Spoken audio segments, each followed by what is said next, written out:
that's why I brought this over. I got all my drugs in here, legal drugs. Right. I don't know what you said you like blankets. You want a couple? Oh, no, thank you. Okay.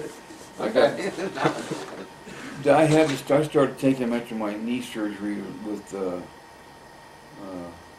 Ron Simmons. Right.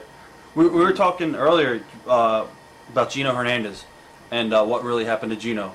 Was he Paul Bosch's son? Huh? Was he Paul Bosch's son?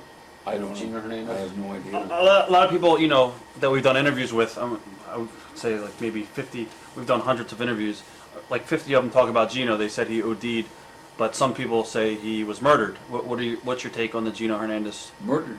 Murdered? Want to know why I know?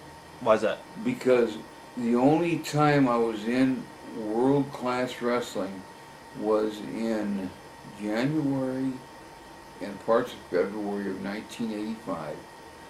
And that territory was so screwed up. In fact, I remember, before I get to Gino real quick, I remember they had a main event match in Dallas-Fort Worth with 12,000 people packed to the rafters for Kerry to wrestle with a title against Ric Flair. And it didn't ever pan there. He didn't show up. Right. Like we say, I don't want to talk about dead people, but it just never pans out. Fritz Von Erich just didn't have a clue, man. God bless his soul too. But I mean, it wasn't fair. Gino Hernandez wrestled for WCW, and I became friends with him. In fact, we rode together a couple times. And even Jake the Snake was also there at that same time. Right. And the bad thing about it was they had to do jobs for Mike Von Erich, God rest his soul. And, Mike was green. And you can imagine Jake the Snake having to do a job. A guy who really could work. He was a master worker. He didn't have the body. He had 3 out of 4. He just didn't have a body. But he was very believable. And what happened was Gino was going out with this girl that I think was 15 or 16.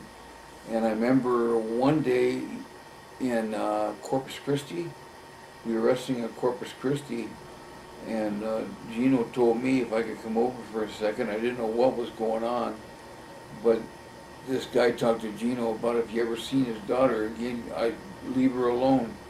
She's only 15 or 16 and you keep doing it. He said, I'll fucking kill you. I heard that with my own 2 ears.